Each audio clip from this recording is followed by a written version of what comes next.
2, 3. Assalamualaikum warahmatullahi wabarakatuh. Waalaikumsalam warahmatullahi wabarakatuh. Sebelum memulai pelajaran siang hari ini, alangkah baiknya kita berdoa terlebih dahulu. Berdoa mulai. Bismillahirrahmanirrahim. Raditu billahi robba wa bil islami dina wa bi Muhammadin nabiyya wa rasulah. Rabbi zidni ilma warzuqni fahma. Amin ya rabbal alamin. Bagaimana kabarnya hari ini anak-anak? Alhamdulillah. Ya, sebelum memulai pelajaran, saya absen terlebih dahulu. Yang pertama ada Ademi Soraya. Kenapa sakit? Deni Rahman, Mutia Maulidia, Oktaviani, Naila Julia, Salsabila, Kenapa kita harus mengetahui cara-cara Hanung Amelia.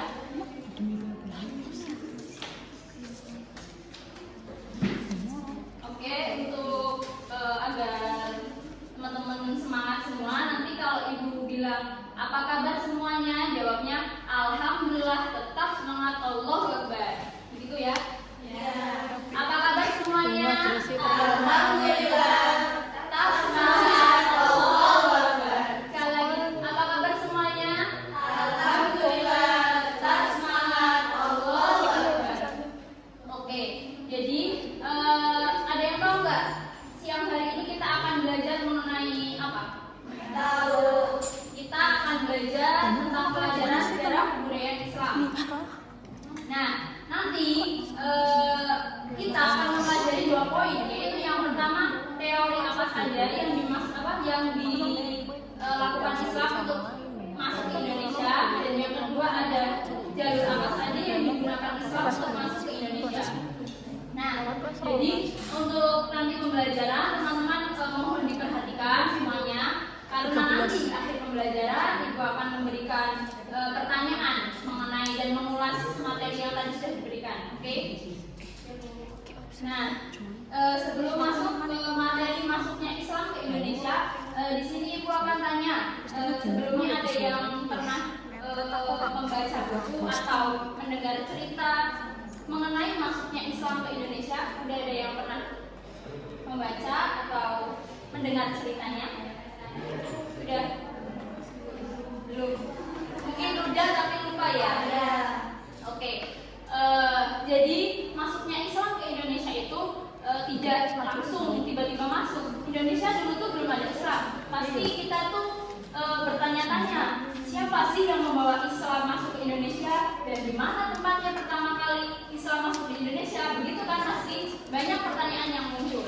Nah, dari beberapa teori yang sering digunakan sejarawan atau sangat dipercayai sejarawan itu adalah Islam masuk di Indonesia itu gara-gara kekhalifahan di Arab itu menyuruh utusannya untuk menyebarkan Islam di Nusantara, di Indonesia, itu di pesisir barat Pulau Sumatera. Jadi awalnya khalifah di Arab itu menyuruh utusannya untuk menyebarkan agama Islam melalui apa? Melalui perdagangan. Jadi di pesisir barat Pulau Sumatera itu terjadilah perdagangan dan mereka saling bertukar relasi.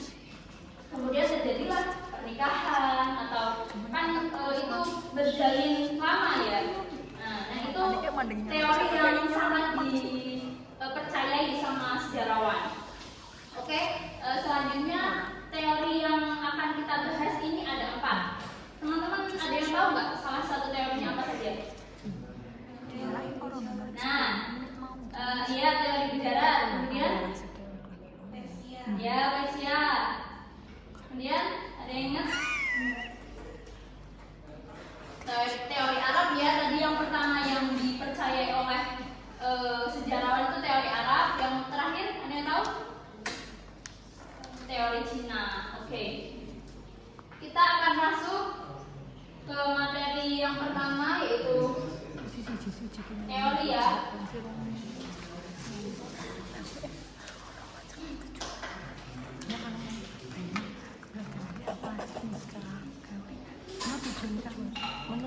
Kita belajar ini kan biar tahu kan.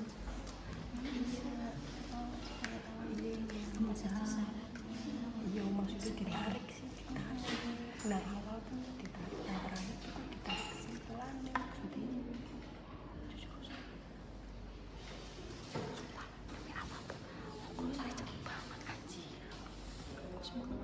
Tadi yang pertama teori apa?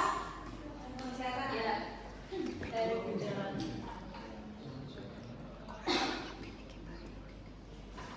Aku masih ada HP-nya aku.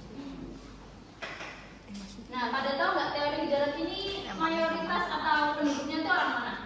India ya, India. Nah, jadi teori yang dipercayai oleh sejarawan ini salah satunya yaitu teori Gujarat. Teori Gujarat ini penduduknya yaitu orang India. Jadi dahulu sama seperti teori Arab tadi, terjadi antara relasi perdagangan antara penduduk India dengan Indonesia.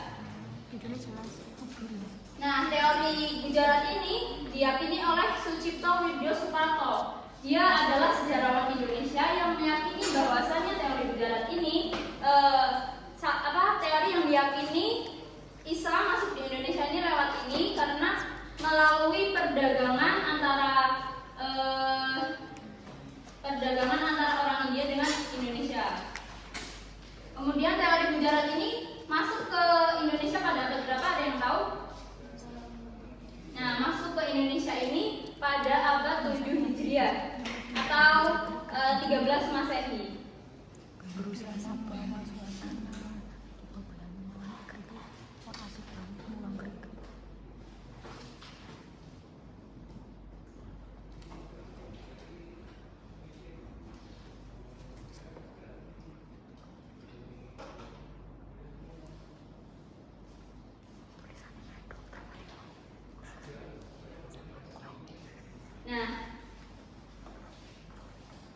Nah, pada teori ini buktinya apa? Buktinya itu setelah terjadi jual beli antara pedagang Indonesia dan India, itu terjadi pembentukan Samudra Pasai, yang dimana bukti dari itu adalah makam dari Malik As-Saleh.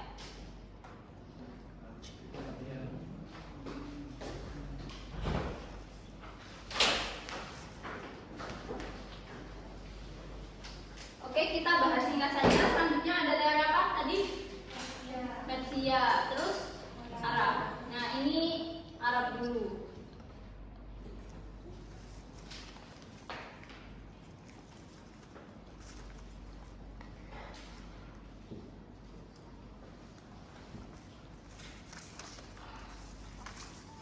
Nah, teori ini masuk pada abad ke-1 Hijriah atau 7 Masehi. Di Indonesia masuk pada abad 1 Hijriah atau 7 Masehi. Ini lebih dahulu daripada teori Gujarat ataupun teori-teori yang lainnya. Kemudian ada sejarawan Indonesia yaitu Hasan Djajadiningrat.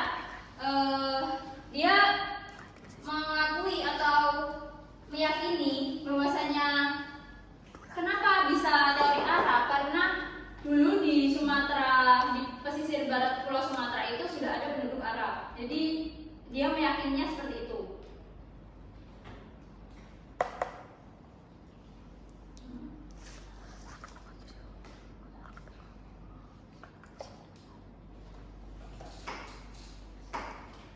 Kemudian yang ketiga apa? Teori Persia.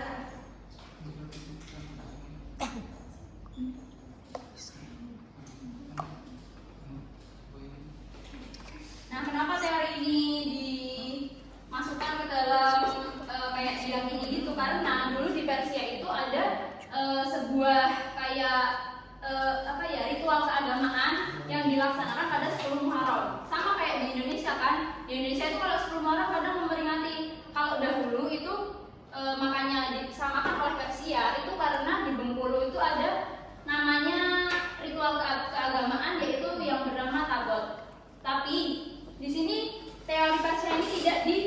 tidak disarankan atau tidak relevan. Karena apa? Karena di Persia itu mayoritasnya penduduknya menganut Syiah, sedangkan kita kan Sunni. Jadi teori ini tidak relevan.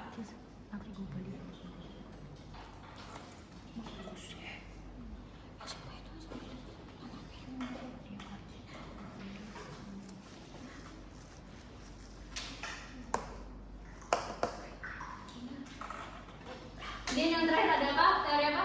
Cina.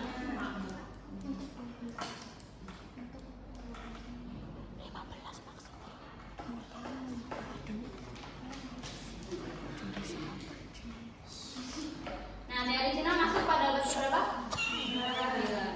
Oke. Selanjutnya langsung saja ya.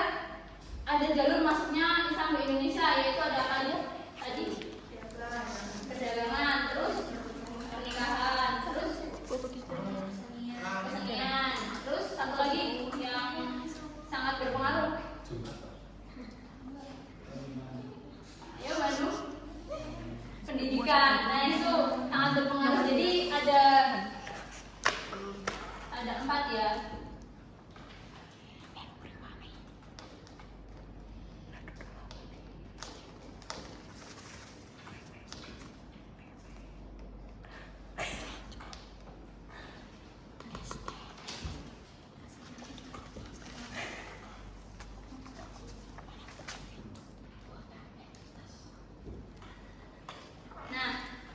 Ini ya ada 4. Karena mengingat waktu sudah menjelang sangat siang ya.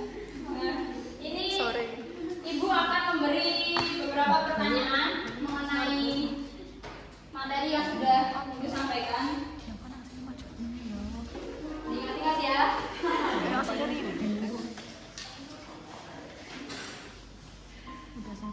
Yang bisa menjawab nanti mendapat nilai tambahan. Oke.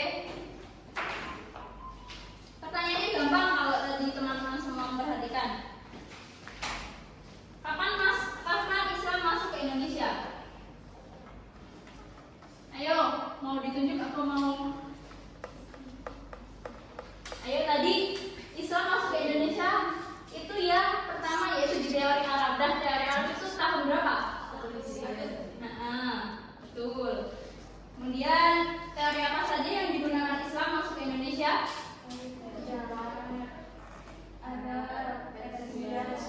Oke, jalur apa saja yang digunakan Islam masuk ke Indonesia? Oke, dari pembelajaran yang tadi Ibu sampaikan, kesimpulannya apa buat teman-teman semua?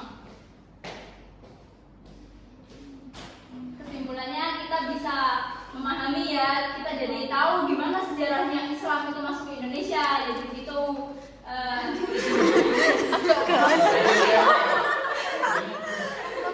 Galak. Oke, jadi pelajaran kali ini agar kita tahu ya sejarahnya itu bagaimana gitu.